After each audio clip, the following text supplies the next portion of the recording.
indoor record from 11:30 to... I think that most of you here would probably consider yourselves Buddhist, and most of you would probably have some basic understanding of what Buddhism is.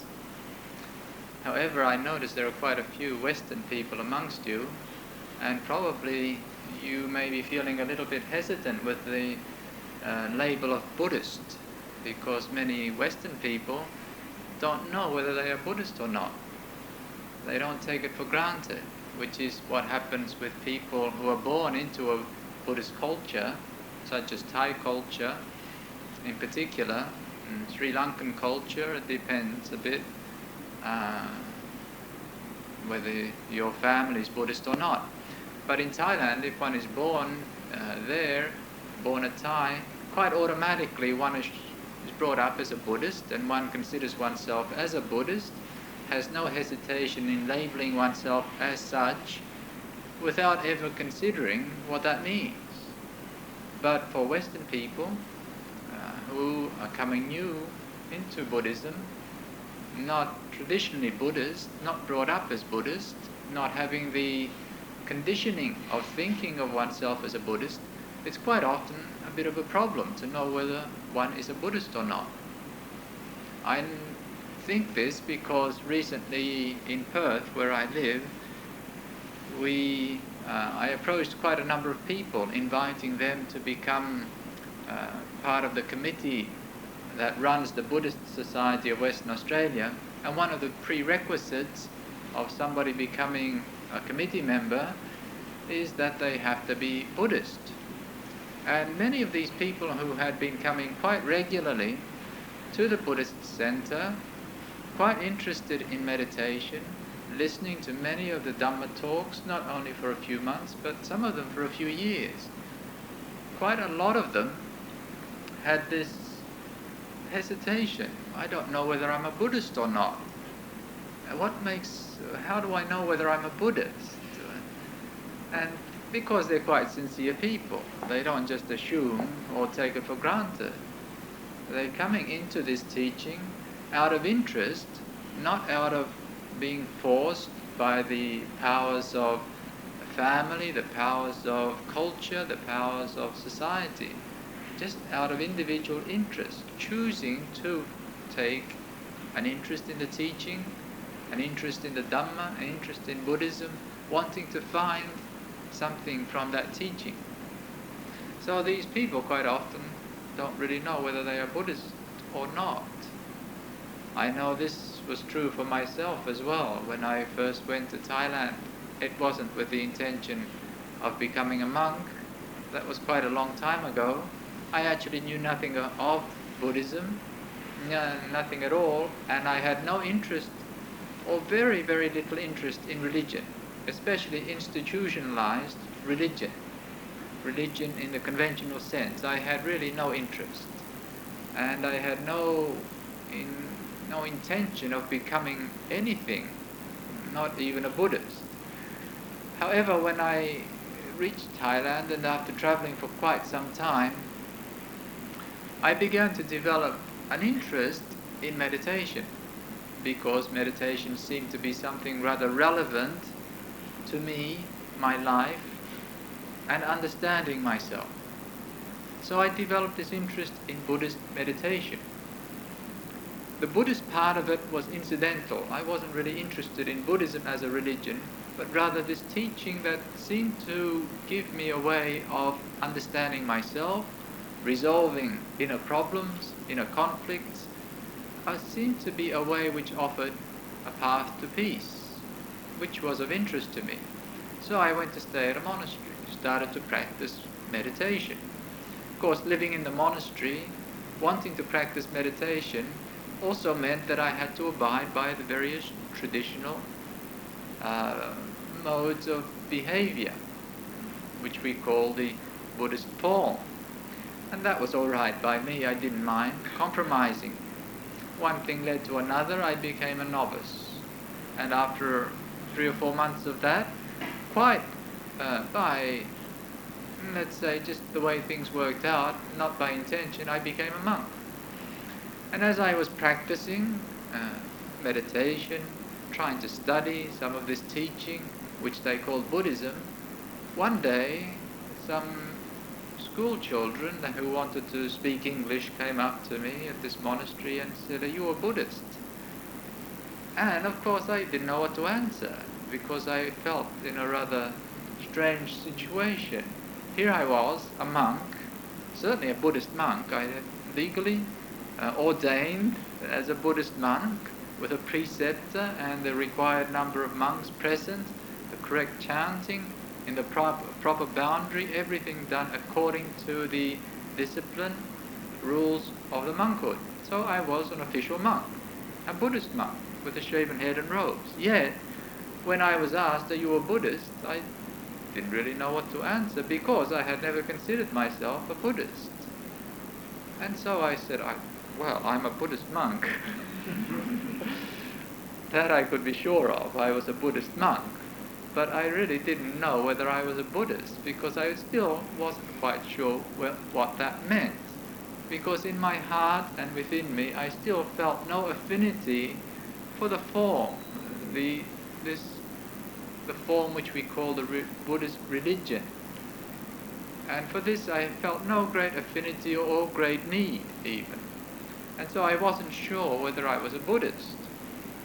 However, I just continued to practice, continued to meditate, continued to study, and time passed. And eventually, after a year or so, that question came to mind again. Am I a Buddhist? But now things were different, because I began to reflect on what does it mean to be a Buddhist. What is a Buddhist? And it became quite clear to me that a Buddhist was one who had confidence in the teachings of the Buddha, chose that teaching as one's path to spiritual practice, and was following that path to spiritual enlightenment.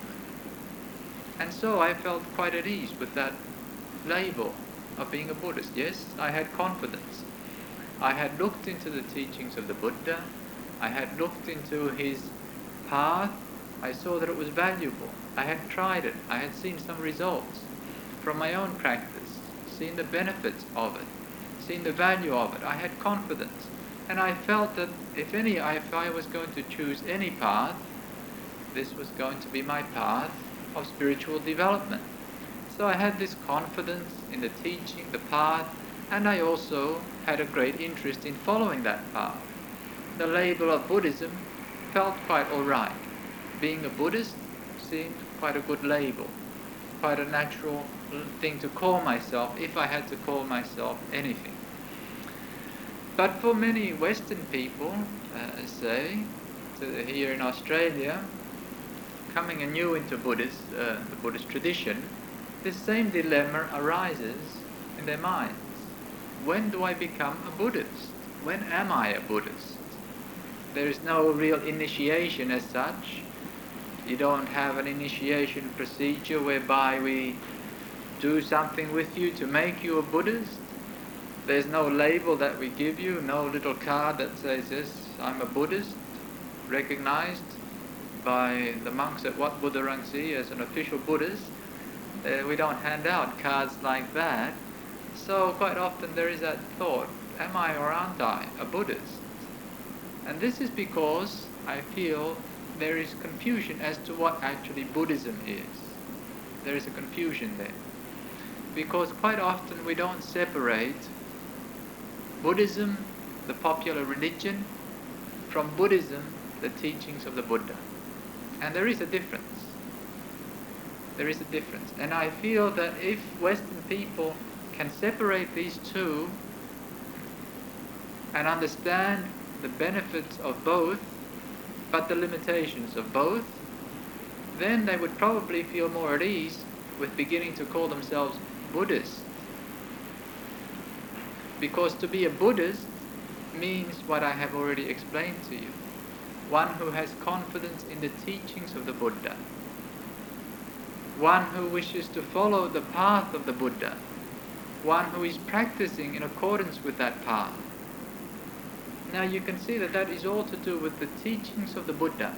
Buddhism as the teachings of the Buddha, not Buddhism as the popular religion. There is a difference. And this evening maybe I can explain a little of this to you.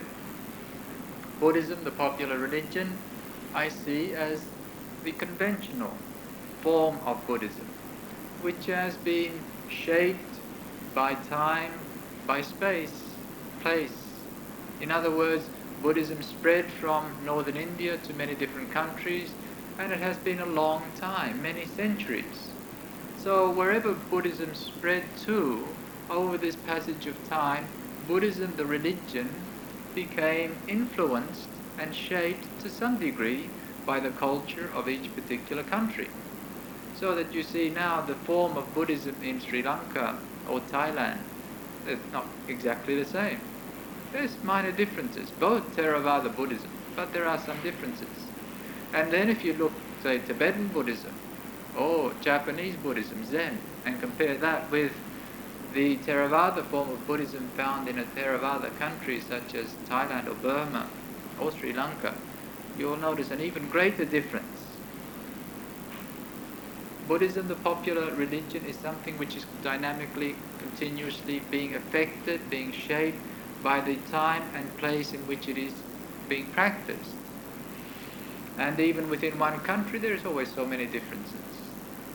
Buddhism, the popular religion, has a lot of symbolism, a lot of rituals, a lot of things which have been developed much later, after the Buddha. For instance, in this room here we have aspects of Buddhism, the religion, the cultural religion. So we have Buddha statues.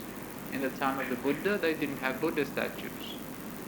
Now we have Buddha statues, lots of them.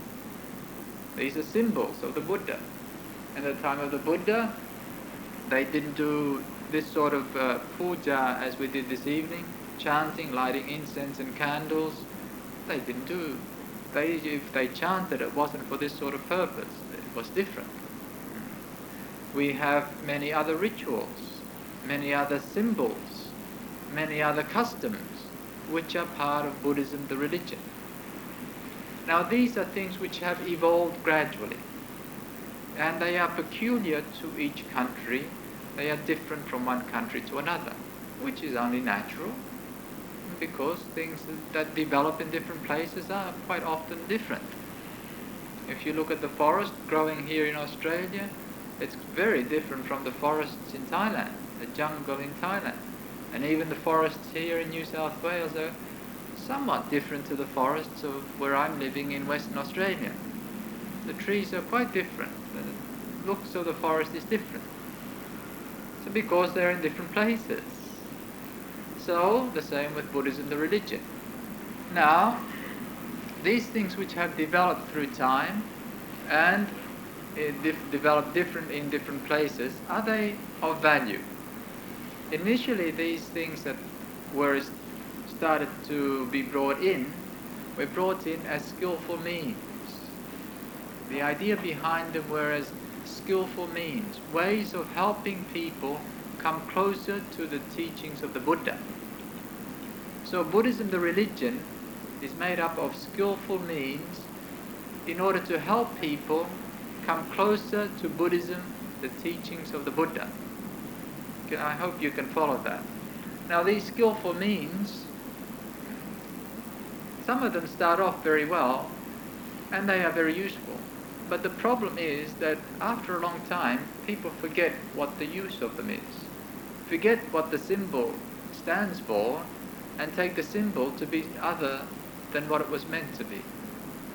It was meant to be a symbol. People forget that and take it for something real and absolute. They forget that the Buddha statue is a statue.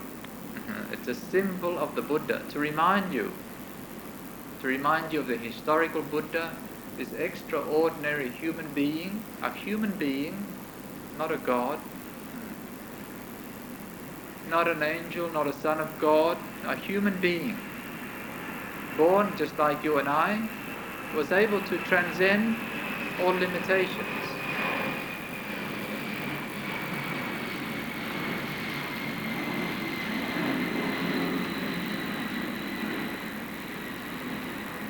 was able to realize enlightenment, become the Buddha, the one who knows reality, the one who is at peace with reality, the one who is completely enlightened.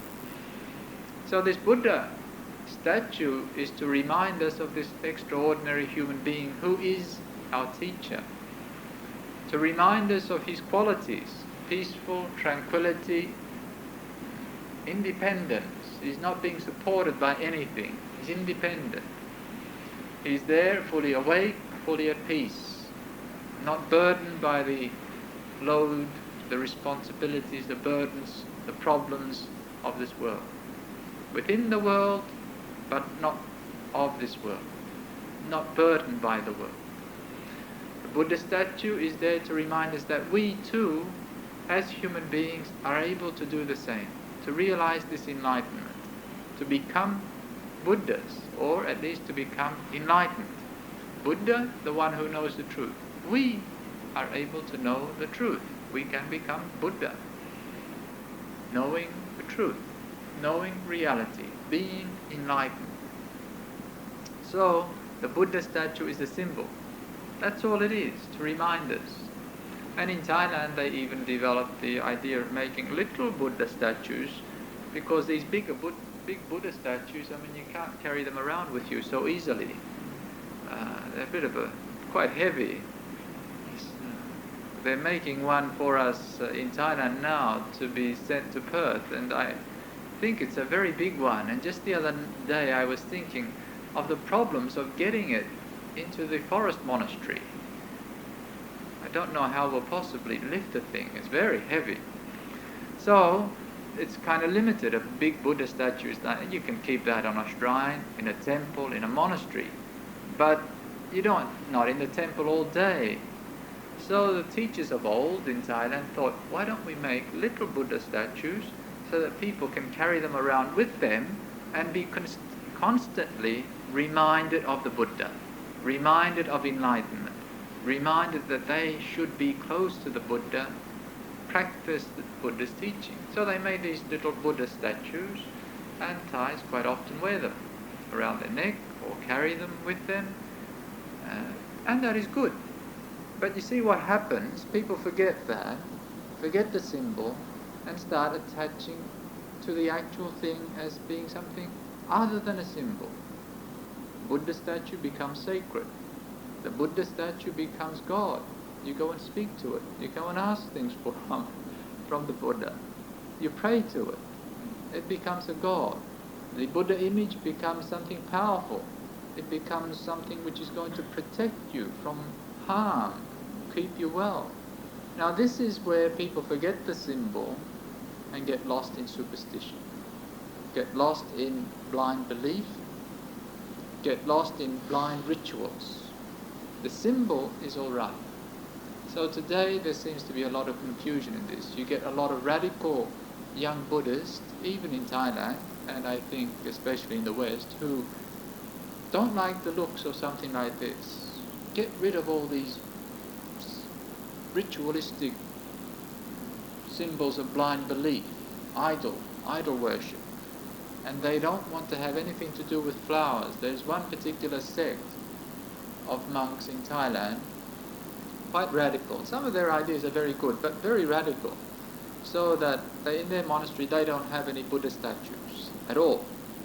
And when if anybody puts flowers in their, like it's customary in Thailand that if a monk is going on alms round, quite often people give you flowers, not for you, the idea that you take this flower and offer it to the Buddha statue when you go back to the temple. These monks, if people give them flowers, they eat them. Which is quite good also. It's probably not what the donor intended, and I hope that the flowers are edible or else they're in trouble. But their idea is to get rid of all this, what they consider blind superstition, attachment to rites and rituals. Now this is like you have your hand in front of your eyes and you can't see, and somebody comes up with the remedy, the solution. Just cut off that hand and then you'll be able to see again. So they get a saw and cut off the hand because they think the hand is obstructing one's vision.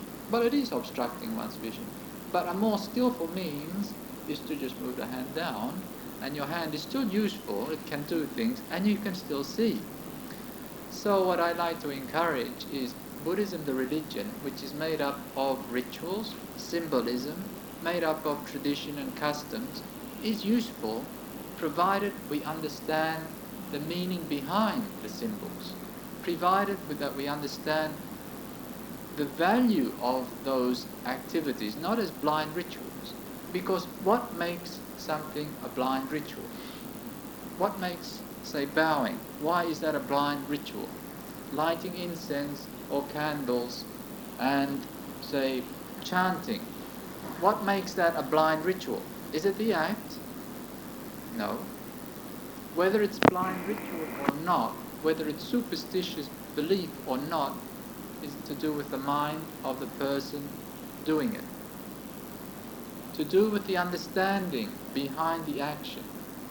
So that if the person is doing this with understanding, correct understanding, doing it as a skillful means, doing it as a way of humbling oneself, doing it as a way of developing the spiritual qualities of humility, generosity, of effort, of awareness, then that is no longer a blind ritual, that is a spiritual practice.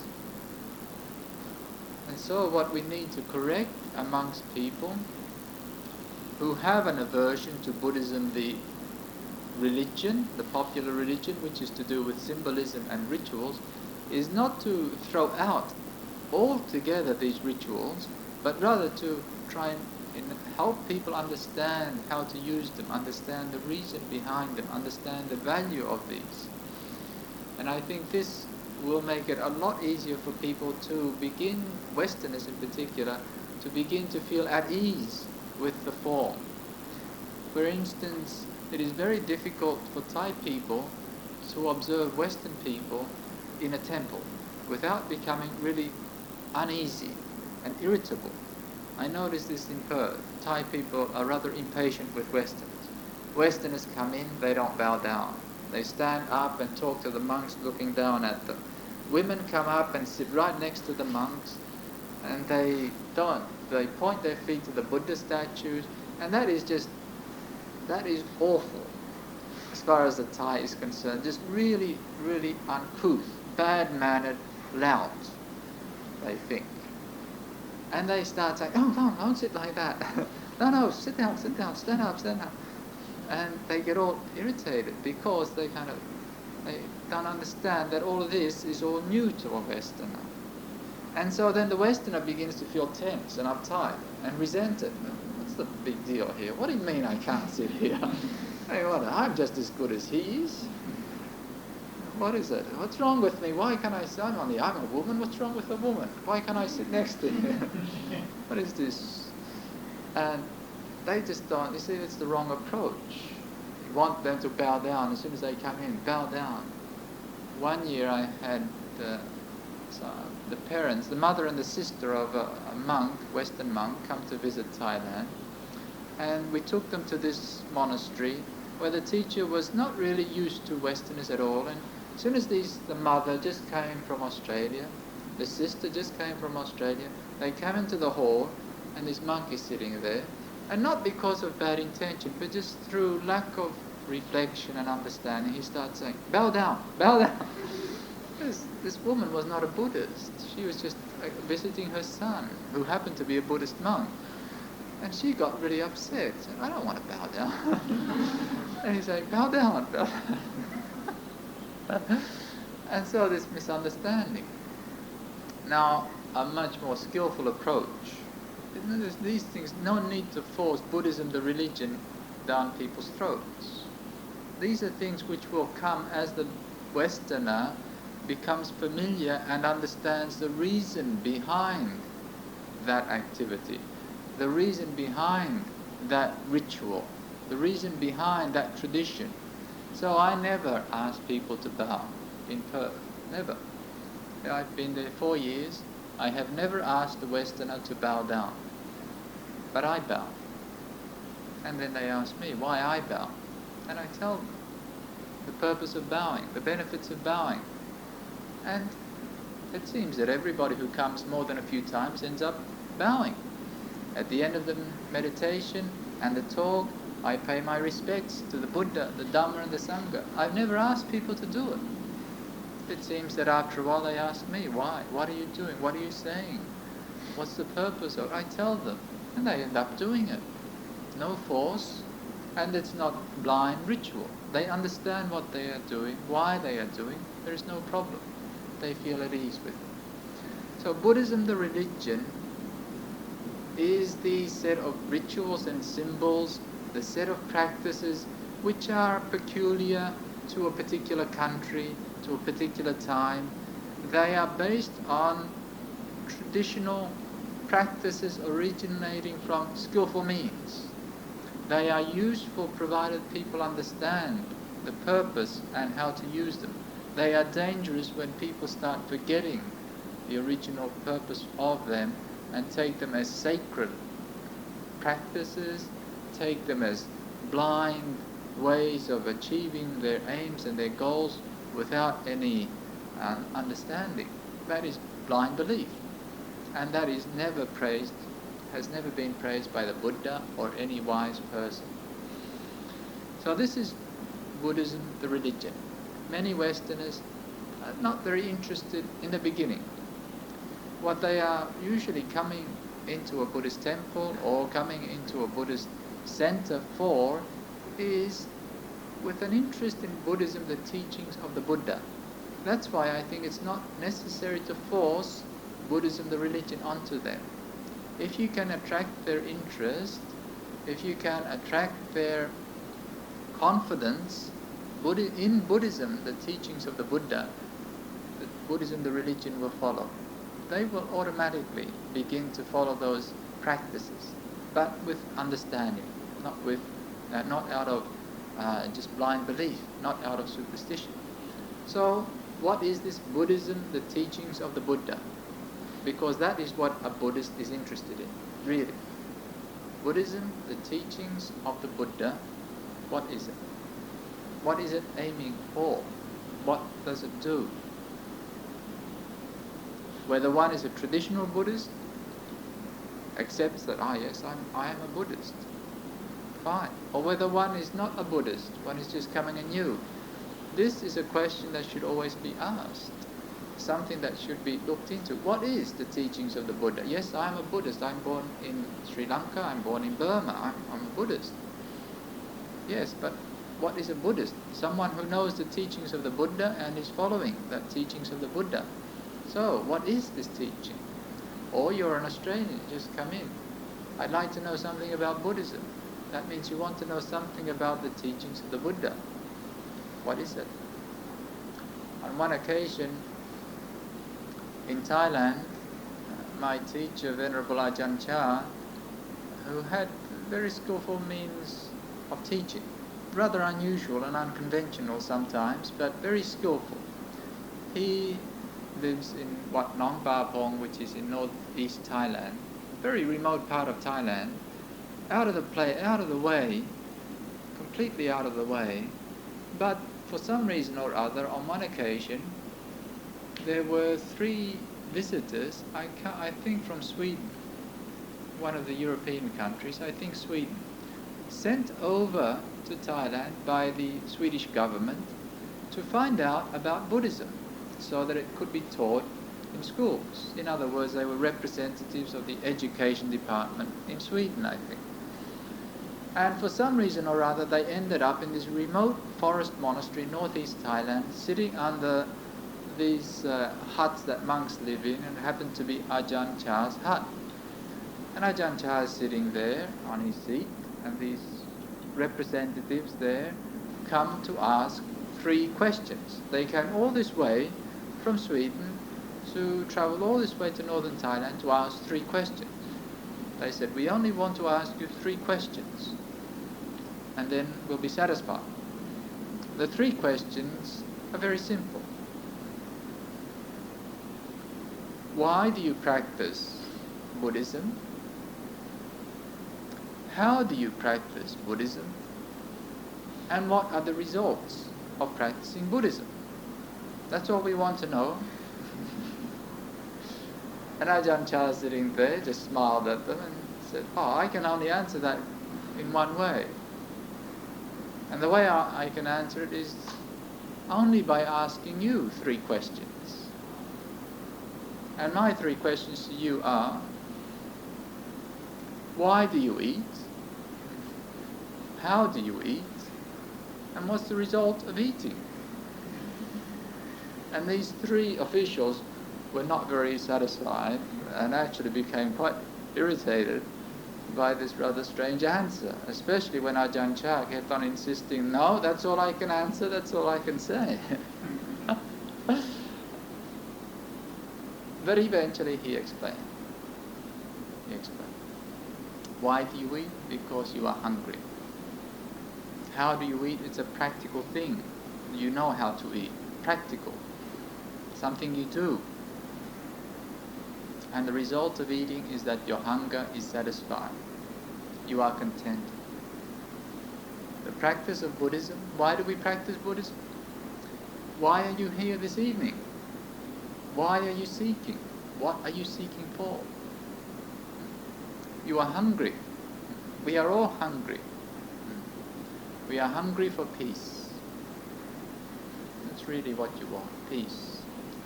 Sometimes you forget that, you may not even know that, but that's what you want, peace. Hungry for peace. The mind is lacking peace. We are hungry for peace. We are seeking for peace. But sometimes we seek here and there, not even knowing what we are seeking for. When I finished my studies and worked for 1 year, I was not very satisfied, rather dissatisfied. And I really didn't know why. And people always ask me, "Why did you become a monk?" And it's difficult to put your finger on it. I was not very satisfied, so I left my job, went traveling. And I was looking for, didn't know what I was looking for, but I was looking for something. And I traveled and went around and round, and still couldn't find it. I knew I wanted something. It wasn't until much later that I began to realize that what I wanted, really what I wanted, was not to go and see something new, to meet new people, to experience new things. I wanted peace. I wanted to be at peace. I was hungry for peace. You are hungry for peace. That's why you are here. That's why you are seeking. And many other people are hungry for peace, but they are not seeking in the right direction. The person who seeks in the bottle of beer is seeking for peace. The person who seeks in smoking dope, the person who seeks in injecting heroin, is seeking for peace. The person who goes to a movie, quite often, seeking for peace, but gets distracted by so many things. And these paths usually don't bring peace. Certainly you may feel a bit more tranquil after you've had a beer, but it doesn't last, and the headache afterwards is not worth it. So why do we practice Buddhism? It is because we are hungry for peace. We are seeking, we need peace. We want peace of mind. How does one attain peace? How does one do it? How do you find peace? This is the practice. And what is the end of the practice? The realization of peace. What does peace feel like? You are contented. You are at peace. You are satisfied. You are no longer hunger, no longer seeking, searching. The mind is contented. You are at peace. The Buddha, we say the Buddha, Sukhato, is one who is at peace. He comes in peace, goes in peace, lives in peace. He is peace. So this is the result. Now, what needs to be spoken about a little bit is this: how do you do it? And what do you do? Because some people just don't know how to eat. There are some people who don't know how to eat. So you have to teach them how to eat. So this is what the Buddha did. He spent 45 years of his life teaching people how to eat, but not eat physically, although he did teach monks how to eat physically as well. There are many rules that he laid down for monks to do with the etiquette of eating. So he taught that as well. But what I'm talking about here is the teaching of how to partake of the path to peace, how to develop the path to peace, how to become a peaceful being. Outer peace, inner peace, they are not separated. Once, while I was living in Thailand, there was this lady who came all the way from Hawaii. She was Thai, but she lived in Hawaii for years, so she'd become almost American. And she came and asked me and said, how would you define Buddhism? And I hadn't heard of Ajahn Chah's reply yet, so I thought up of my own. And what I remember telling her was something that I think is still valid today. I said the teachings of the Buddha is a path to create outer harmony by learning to live a skillful life, using one's body and speech in the most skillful way, thus creating outer harmony. And in its ultimate sense, it is to realize true inner peace through insight, through understanding. That is really the teachings of the Buddha. The Buddha taught this much. Taught us how to live our lives in order to create harmony and peace outside, externally. And he taught the path to inner peace through developing the mind, developing meditation, developing tranquility and insight meditation. This is what the Buddha taught. Inner peace, outer peace, we can divide it arbitrarily like that, but they are interrelated, interdependent. That's why the path is not two. You can't say, well, I'm only interested in developing outer peace. That's the only part of Buddhism I want to practice. Because the outer peace, the inner peace are interrelated, interdependent. They support each other, help each other, need each other. And the path of the Buddha is one and not two or three or four. There is one path of the Buddha. So that when one develops one's lifestyle, develops one life, the way one lives, so as to create more peace and harmony around oneself, that will be a support for inner peace. When one practices meditation, develops the ability to calm the mind, develops greater inner peace through reflection, has inner peace, that will be a basis for greater peace in one's ordinary life. They are the one and the same, depending on each other. So, what is this path then? What do we do? This evening at the end of the meditation we did a rather pleasant sounding chanting, half Thai, half in Pali and then the translation in English.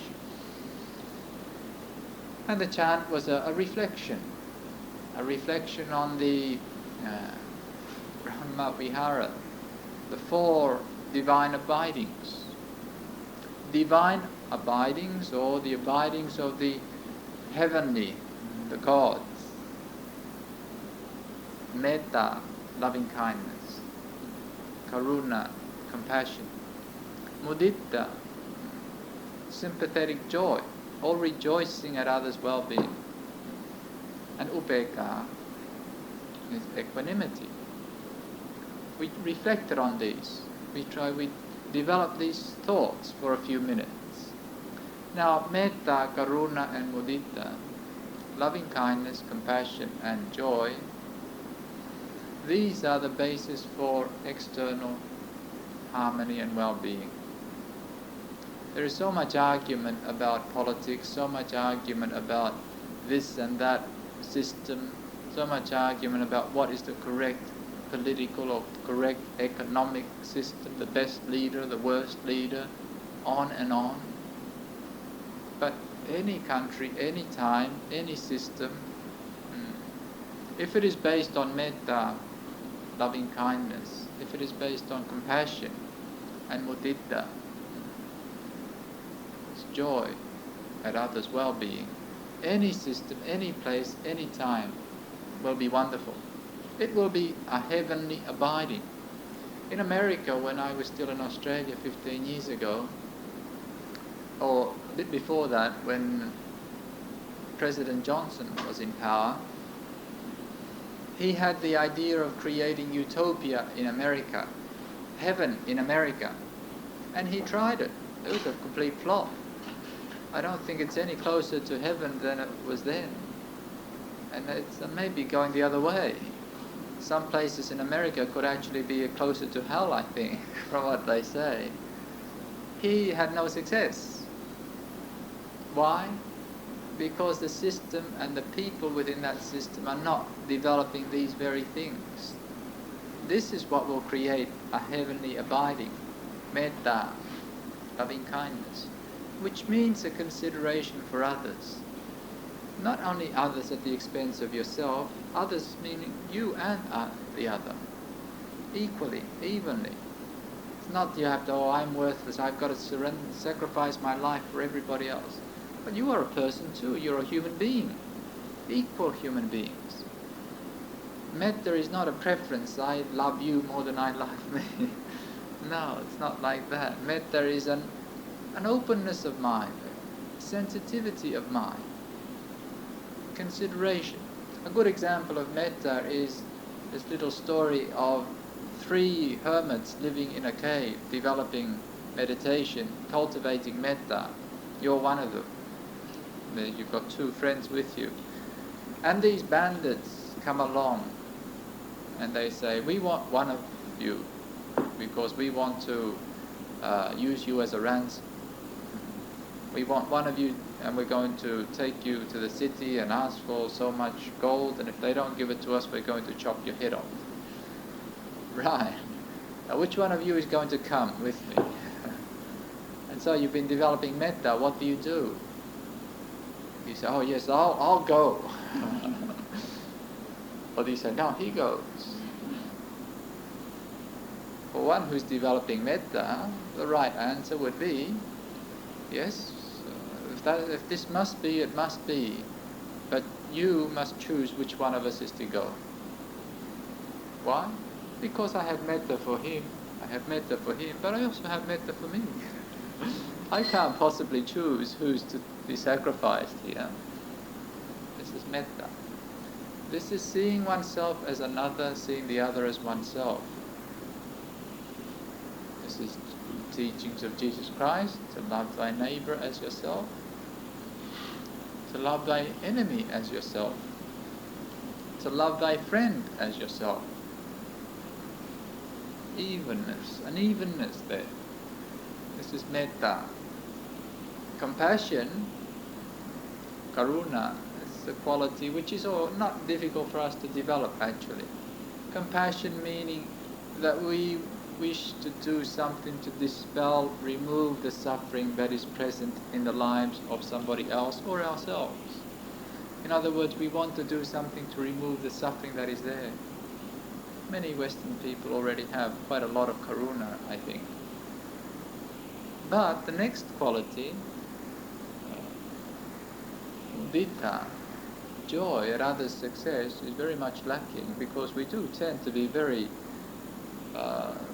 competitive, and it's so easy to be jealous and envious and resentful of other people's well-being.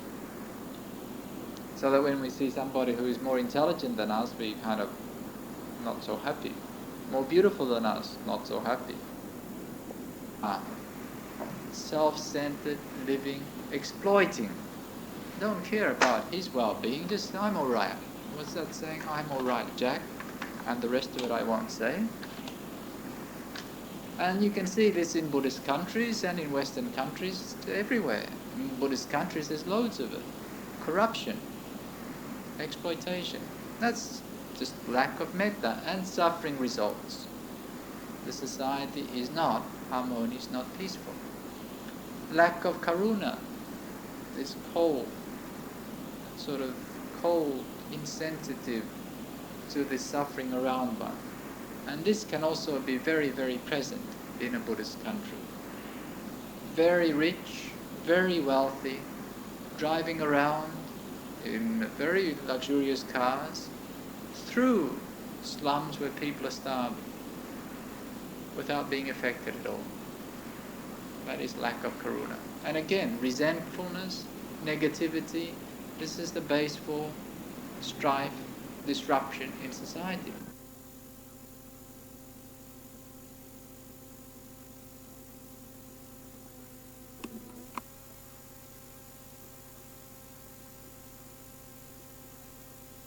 Strife, disruption in society. Mudita, lack of that, it's almost a couple with karuna. The poor, or you seeing the poor seeing somebody rich, resentful, negativity, wants to take it from them. And they do take it from them, usually not in very pleasant ways. And this leads to disruption of society, lack of harmony. So these three qualities the Buddha taught over and over again to be developed, because these will bring about harmony and well-being within society. But these qualities must originate from the mind. You can't have them just because you want them. After I had been meditating for 6 or 7 months as a monk, I was still quite arrogant and still very deluded. Not to say that I'm not now. But on this occasion I had heard this teaching about metta, and I said, well, all right, I want to have more metta. How can I get more metta? As if it's something you just go and grab or buy it somewhere or take it somewhere. It's a quality to be developed. And to develop anything, you have to be able to train the mind, retrain the mind. And this is practice. This is actually how you eat. This is practice. This is doing. Retraining yourself. Meditation is an essential tool. Reflections, the chanting, these are aids in meditation, developing positive thoughts, but primarily the practice of meditation to learn to develop inner clarity and more mindfulness, so you can be more aware of what you are doing. You can be more in control and break the old habits of just seeking one's own happiness at the expense of everybody else. So that this third aspect, or this aspect of developing the mind, is crucial to developing outer harmony and peace. As I said, depends on inner harmony and peace. And this is the practice of meditation. Learning to make the mind peaceful with simple exercises which we call the practice of concentration, samadhi, meditation. Sitting down, taking the time to calm down, taking the time to cool the mind down, taking the time to quieten the mind. Sometimes we complain, oh, this place is really noisy. It's so noisy. Oh, today it's just so hot. One of the hottest days in Perth, in Sydney. Certainly not. It's hotter than this in Perth. We complain of the heat outside. We complain of the noise outside. But do we ever stop and consider the noise inside? Do you ever listen to what's going on in that head of yours? All that noise. Do you ever notice how hot your mind gets during the day? Heated by desire, by aversion, by fear, by jealousy, by all the different defilements that completely overwhelm the mind, boiling up all the time. Do we ever stop? This is where meditation is necessary. To stop, slow down, quieten the mind, quieten it, make it silent, make it cool, so that then you can begin to understand and train the mind. And this is what will bring about inner peace, which we call equanimity. One can be at peace with this body. This body is nothing that can really satisfy you. It's fraught with problems. The body is a burden, believe me. If you just stop and think about this body, you'll see that it's a source of trouble. It's a burden. And you spend all your life searching for clothes, food, someplace to live, medicine when it's sick. What for? Just for this body. You only clothe the body, you only feed the body. You only need this house to protect the body. This body that gets sick, that's why you need hospitals and medicines. You only go to what do you study for? So you can get a job. What do you need a job for? So you can have money. For what? To get clothes, to get food, to get shelter, to get medicine, to get security for this body. All your life. For this body. How many hours? What portion of your life is devoted for the body? And what does the body do for you in return? Now it's a sore stomach, then it's a headache, then it's a pain in the leg and a pain in the neck.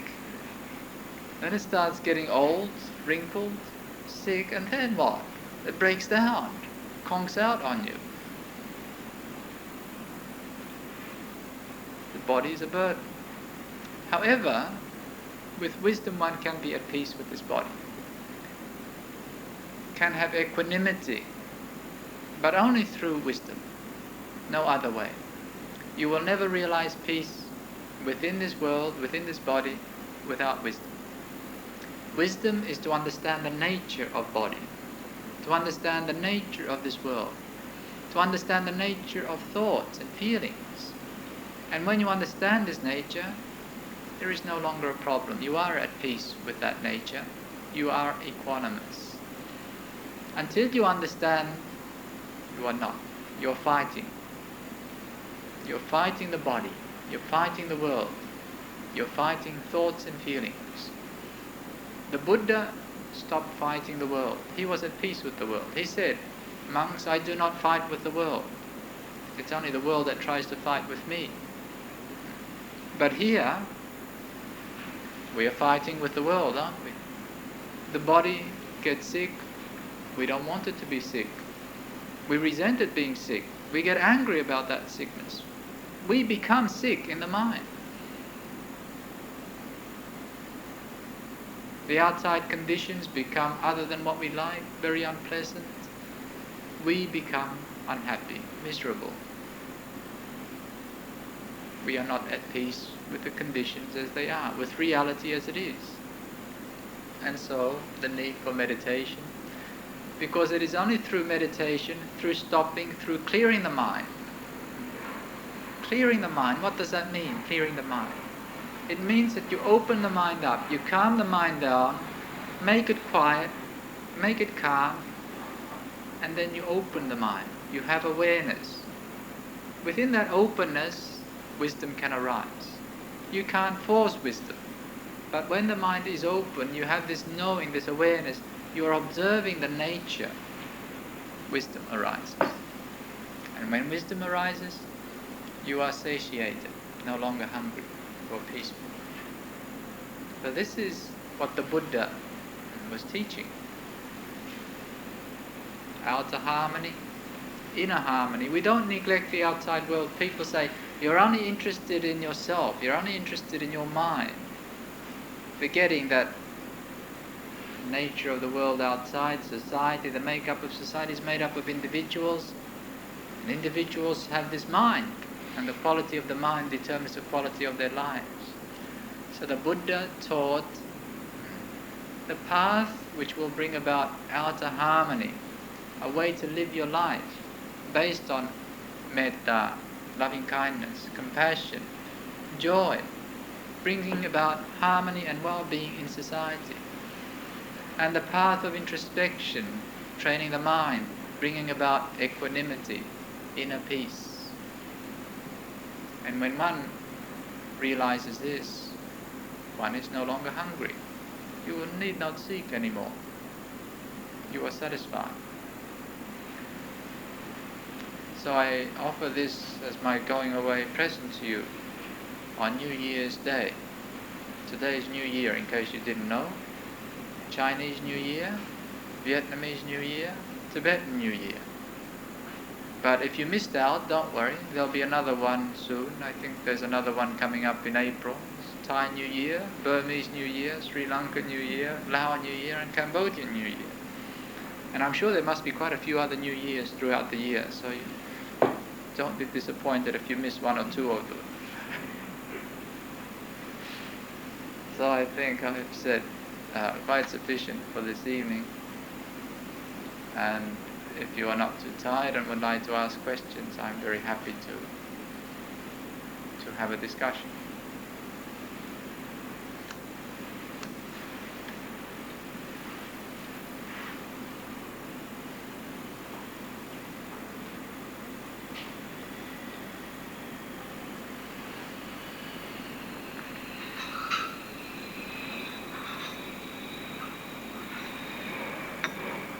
Could you talk a little about mental suffering, how we create suffering within our own minds?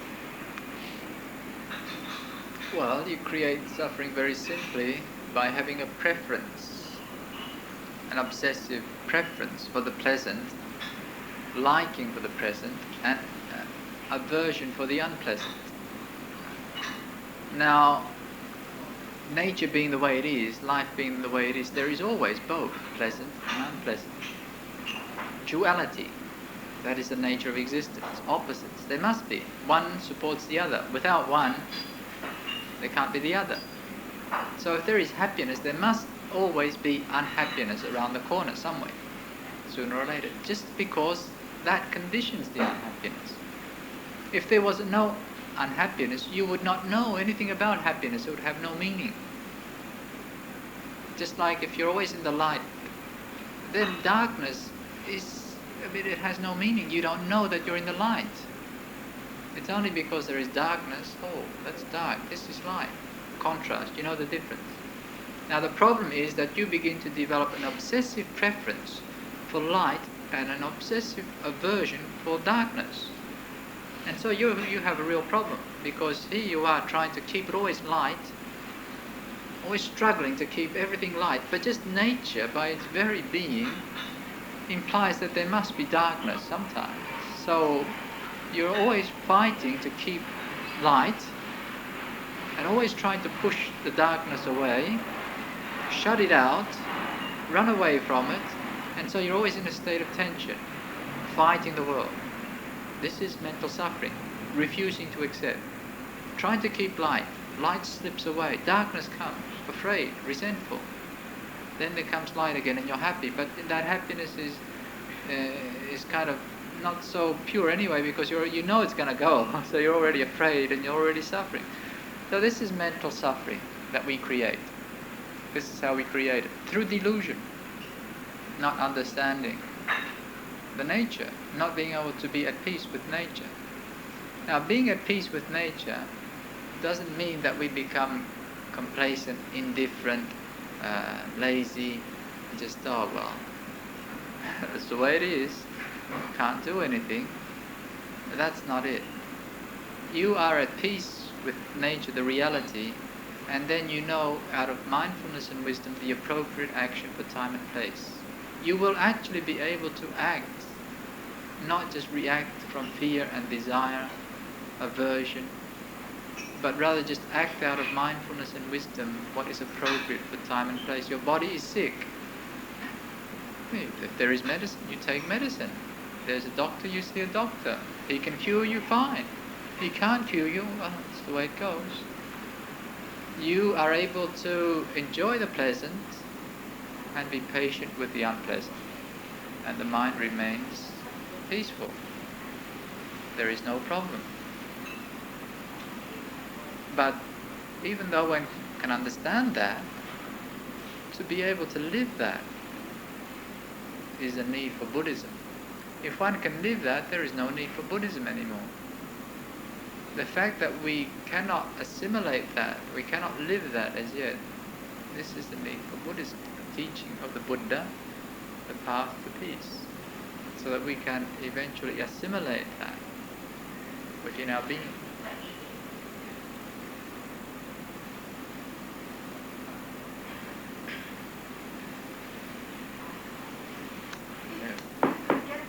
By nature, how could we find peace? you do everything that you can to look after the body. Certainly you go and see the doctor, certainly you take the medicine that is prescribed by the doctor if you have confidence in him. You look into everything possible in order to look after the body. You do everything possible. And then you put it aside. If you get better, fine. If you don't get better, fine. If you want to be peaceful, you have to have that attitude. If you don't have that attitude, it means you will always have fear. I'm not going to get better. I'm not going to get better. You're afraid because you feel you must get better. I must get better, but you know you may not get better. So there is tension. Now quite often in modern, it seems to be the trend now in treating of modern diseases, especially things like cancer, that the doctors, or many doctors, seem to encourage in the patient a super positive attitude. And I personally don't agree with it. Whether I'm right or wrong, or they're right or wrong, I don't know. It's a matter of preference. Leave it up to you. Now their attitude is, you've just been told you've got cancer. Right, I've got cancer. The attitude of some people is that you must have this super determined, positive attitude. I'm going to conquer this. I'm going to get better. Yes, I know I'm going to get better. There's no way that this cancer is going to get the better of me. I'm going to win this battle. And thinking like that, this obsessive that you're going to get better, shut out any possibility of you not getting better. Now, that is a technique which could be useful to some degree, but I don't believe it myself.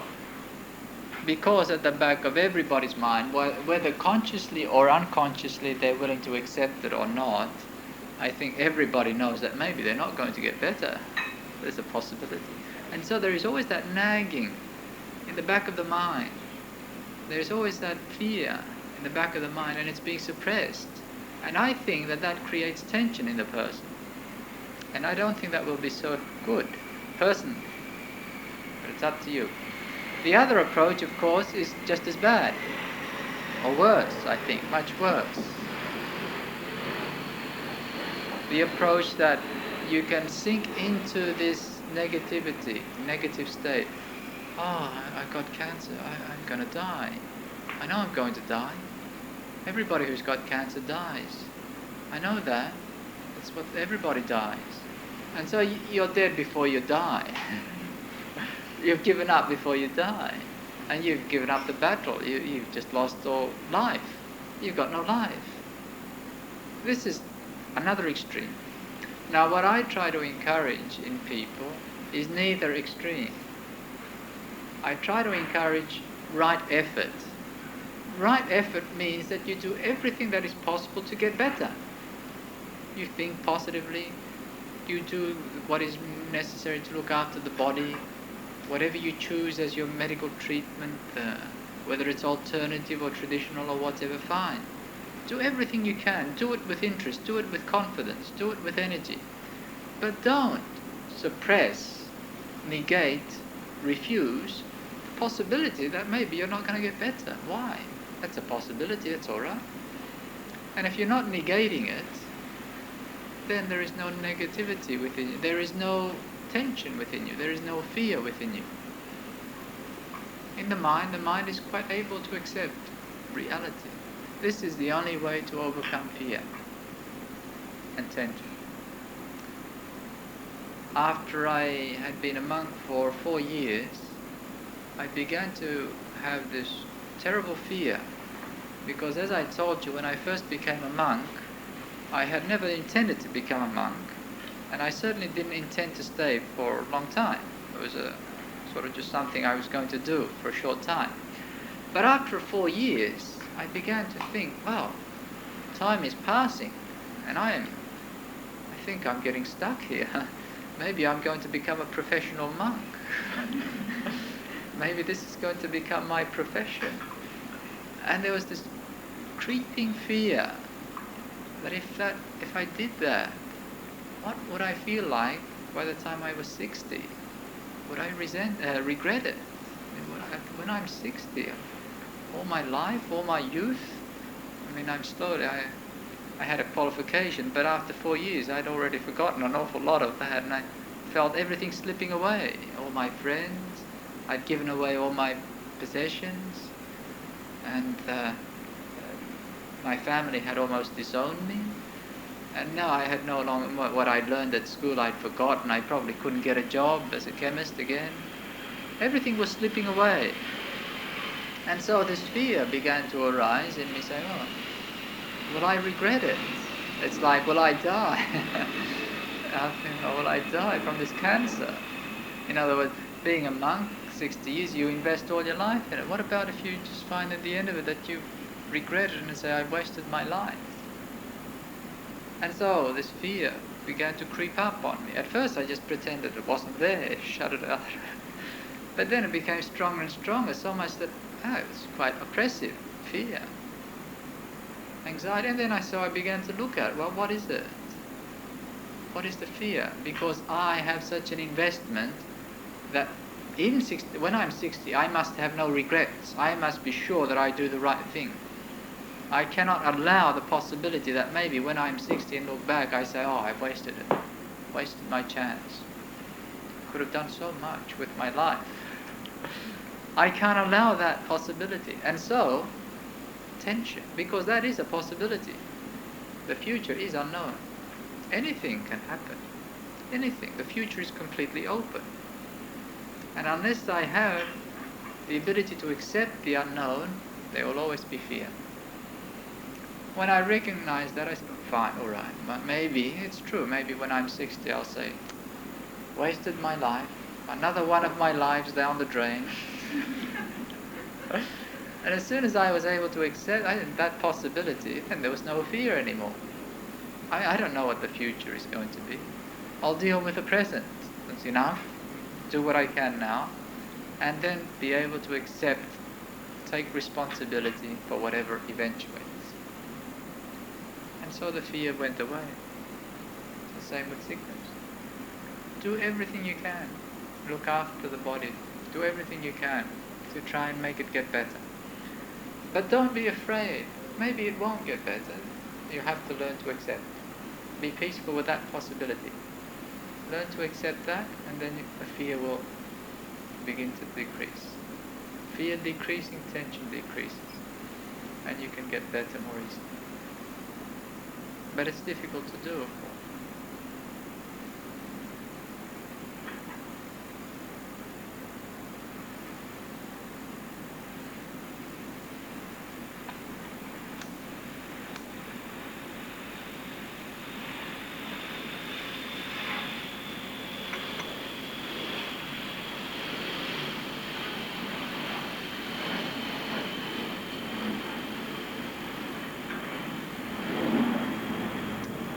I think all the planes are coming in, one after the other. This would be a good place for if this was an Air Force base, this would be a good place for a spy crap. We'd know every plane.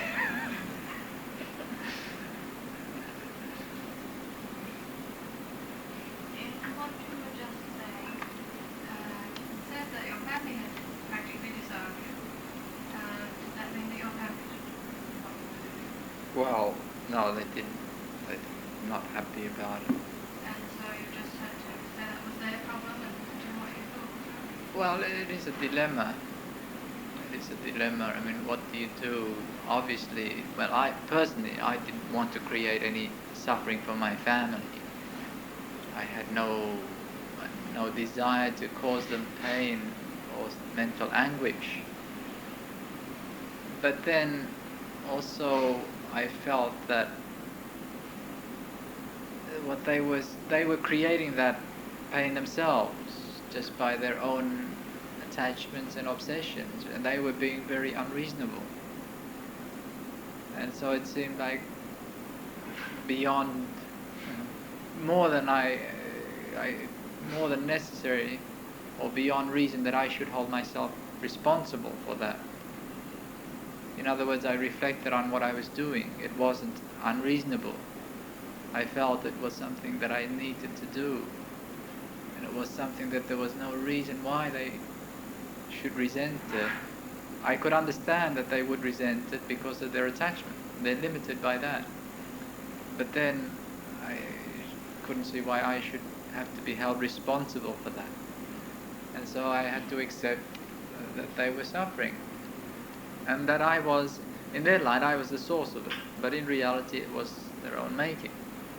And then I did whatever I could to try and relieve the tension, relieve the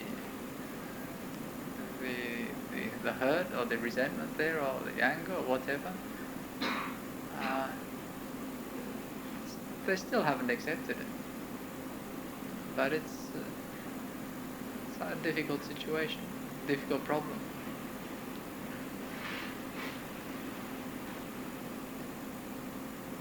In the time of the Buddha, while the Buddha was alive, he had a very famous disciple, Venerable Sariputta, his right-hand disciple, most gifted disciple next to the Buddha as far as wisdom. Sariputta's mother was not a Buddhist, completely against the Buddha, and resented her son becoming a Buddhist monk, even though he was respected by all of northern India as the chief disciple of the Buddha. He was highly respected, highly attained. She did not respect him. She resented what he had done. So the story goes that Venerable Sariputta, as he became rather old, he saw that his days were not many. Days that he had left were not many. So he asked permission from the Buddha to return to his own home village, to his mother's house. And he went stage by stage, travelled there, walked there. And he arrived there the day before he was going to die. And his mother saw him coming and did not greet him very pleasantly, and said some rather nasty things to him. But anyway, he came in and stayed in the house, and she had a bed prepared for him. And that evening he started to become very sick with maybe cholera, something like that. But the mother still, she was a Brahmin, so she worshipped like a Hindu today you would call, worshipped Brahma, the God, as the highest God. But then as the son, it was obvious that her son was sick, and the story goes that because this was Sariputta's last night and he was dying, so during the night all these radiant beings, heavenly beings, came down to pay their respects, because he was the most accomplished disciple of the Buddha. So the story goes that all these radiant devas, heavenly beings, came down to see him and pay their last respects. And the mother was quite sort of perplexed. Who are these beings here? And then she asked her son, what are those radiant beings? And he said, that was Indra, the god. And that one was so-and-so, the god. And then finally that was Brahma, the god. And she became quite impressed. And as dawn broke that morning, the Sariputta, he was lying on his right-hand side, as the Buddha was to do not much later on. He passed away. But the mother, that last night, faith arose in her. She developed faith in the Buddhist teaching, faith in her son, recognized the spiritual purity of her son. And she became that night a devout follower of the Buddha. The last night of his life. Now he was an enlightened being, so I can't hope for nearly that much. I may take a few lives to achieve. I'm going to visit my parents. Tomorrow I'm going to Melbourne.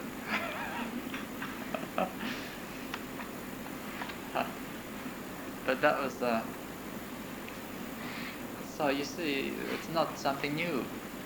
Even in the time of the Buddha, things like that happened. just the way it is sometimes. Interview with Ajahn Jagaro. Bhante, why does Buddhism state that everything in this world is dukkha or unsatisfactory? Isn't there pleasure and happiness too? Yes, certainly. Certainly there is happiness in this world, but Buddhism does also state that everything is unsatisfactory. Or the Pali word for that is dukkha. Dukkha has been translated by many people using many different words. Unsatisfactory is probably the best word to use. What that means is that everything, every condition, every state, everything that is dependent on some form of support or other is not really satisfying. So it's called unsatisfactory. Now that means both happiness and unhappiness. Unhappiness is unsatisfactory. Happiness is also unsatisfactory. Why? Because both happiness and unhappiness are uncertain. They come and they go. They are temporary conditions that don't last. They are dependent on many different things. And so you cannot truly be satisfied by them. You cannot find true refuge in them. And this is why the Buddha said, all conditioned things are unsatisfactory, not to be taken as a refuge, not to be held on to, grasped onto, but rather to be seen with insight, used according to time and place in the best possible way, but not seeking oneself in those things, not seeking for complete satisfaction from those things, and in that way a wise person will not be frustrated and disappointed. Not see life as being unsatisfactory. Well, I think most people do see a lot of unsatisfactory things in life, but we all have this strong tendency, ingrained tendency to expect satisfaction from life. Always the hope that something will satisfy me, someone will satisfy me, some place will satisfy me, some relationship will be satisfactory. We have this hope all the time, but in actual fact, most of the time we are unsatisfied. It's very rare to find a truly satisfied person. Most people are still seeking for that which will satisfy them. So in actual fact, it's a delusion. We are deluded. Most people are deluded by habitual tendencies. That hope, that wish, that maybe soon, somewhere, someone, something will satisfy me. But I think most people end up being frustrated and disappointed in this search, as long as their search is directed towards impermanent states, impermanent things, directed towards conditions, not directed towards spiritual enlightenment. The Buddhist teaching is very largely concerned with dukkha. The Four Noble Truths are exclusively concerned with dukkha. Could you explain why the Buddha placed so much emphasis on dukkha? The teachings of the Buddha are skillful means.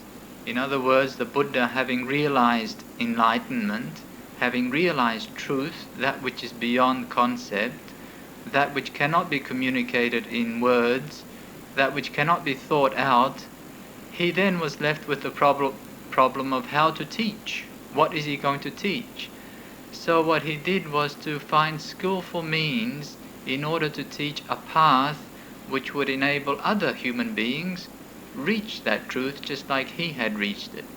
And what he chose on as the core of his teaching was the Four Noble Truths. These are truths, meaning that they are things that can be realized by oneself. They don't have to be believed in. And the reason why he chose these Four Noble Truths, this form of presenting his teaching, was because it's the most evident, self-evident formula. When he pointed out suffering, it is something which is quite evident to anybody who stops and looks. Unsatisfactoriness is an evident, obvious truth. And anybody who stops, reflects on one's life, reflects on one's existence, reflects on the nature of the mind, the nature of the body, will see unsatisfactoriness. And because then everybody is seeking for true happiness, seeking for happiness, when they see dukkha or unsatisfactoriness or suffering, they will have the motivation to want to transcend that suffering. Now, if the Buddha would have stressed, in this world there is happiness, I don't think many people would have been interested in transcending happiness. But when we stress and point out the unhappiness or the unsatisfactoriness, that awakens us to the need to realize that which transcends, the cessation of all dukkha, the cessation of all unsatisfactoriness, by living the Noble Eightfold Path, which is the path taught by the Buddha. Isn't it a very selfish attitude to practice meditation, etc., to try to overcome our own suffering? Shouldn't we rather concern ourselves more with the suffering and dukkha of others? It is true that one can become very selfish in the practice of meditation, but one can become very selfish in anything. On the other hand, it's possible to practice meditation, lead a spiritual life without being at all selfish. And in actual fact, the more one meditates, especially if one is meditating in accordance with the Buddha's teachings on meditation, it is very difficult to remain selfish. Because the Buddha's path is in actual fact to cut away at the ego-centered tendencies, cut away at self-idea. And so with the practice of meditation, with the practice of developing the path of the Buddha, one inevitably becomes less selfish, more open, more compassionate towards all other living beings. Now the reason why a Buddhist and the Buddha's teaching emphasizes, say, meditation or introspection, not at the cost of being interested in the welfare and the well-being of the world at large, but rather because we realize that the source of all things, everything in this world is the human mind. If we look at society, society is made up of individuals. And if we look at the state of society, we have to look at the state of an individual. And if we want to know the state of an individual, we must look at the state of mind of that individual. So that the source of the well-being of society depends on the well-being of the individual, which means the well-being of his mind. And this is why the Buddha pointed to the mind, to cultivate the mind, to train the mind, to liberate the mind, because this will bring about a radical change in society, a radical well-being in society. As an individual develops loving kindness, compassionate and wisdom, greater awareness and sensitivity, then obviously the way he lives, the way he relates, what he does with his life will be a reflection of those spiritual qualities. And I think that the fact that the world seems to be in a rather confused state only reflects that most people are still in very confused states of mind. So we stress the introspection, developing meditation, but not at the cost of the external, but for the benefit of the external. And then the path of the Buddha is not simply just meditating. The Buddha taught generosity, the Buddha taught morality, the Buddha taught compassion. These are qualities, altruistic qualities, which are for the well-being of the society and directed externally to other beings. Rather than trying to reach an end to suffering, the majority of people are more concerned with how we came to be suffering in the first place, why we are on this earth, who created us. Isn't it important to try to find out about the origin of our life, etc.? Well, I'm not sure that I agree with you when you say that most people are concerned with that question. I think most people are simply concerned with ways of escaping, running away from suffering and achieving happiness, the opposite of unhappiness, which is always a transient thing. But that question, if people are interested in why are they here, where do they come from, that could be actually a useful quest. That would be quite a useful thing. When you start thinking, why am I here, you must also start to think, who am I? And what is life about? And why am I living? what is the worth of living? Am I here just to eat, to reproduce, to die? Or is there some meaning in life? In other words, there's already a seeking, a wanting to know, which is useful for further investigation, further inquiry within. Because if one really wants to understand, find the answer to these questions, one will never find it from a book, will never find it by looking somewhere else other than within this body and within this mind, which is what the Buddha has said. But if taken on a very intellectual, philosophical level, what is the origin of the world? Who created the world? In other words, looking externally, speculating about the past, things that one can't really know. It's only a matter of speculation, of belief, of views and opinions. Of course, there is no end to that, and no good will come of that. But if one internalizes that quest, internalizes that seeking, then this will be the beginning of the search for enlightenment, and that is very beneficial. A lot of so-called selfless activities, which we supposedly do for the benefit of others, can in fact bring a strengthening of the ego. If this is so, why does Buddhism place importance on doing wholesome actions? If we do them with wrong motives, aren't they just the same as doing unwholesome actions? It depends on what level you speak.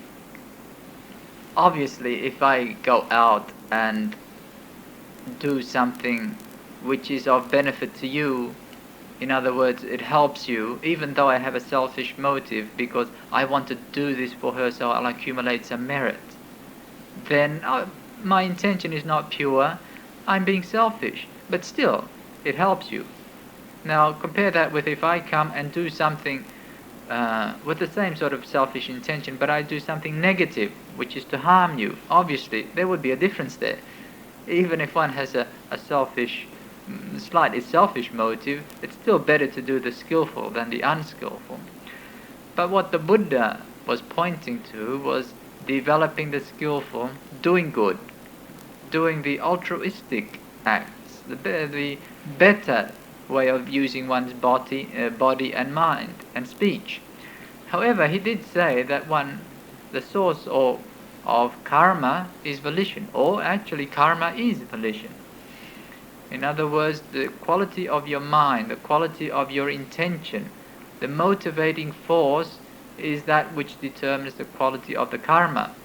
And so as a Buddhist, if one is practicing according to the Buddha, one uses one's body and speech in a skillful way, in a wholesome way. In other words, you do good. Because that is the start, you do good. And then you reflect on your motivations, reflect on your mind. Because sometimes maybe there is selfishness involved, sometimes there is negativity involved. But this is just the way the mind is.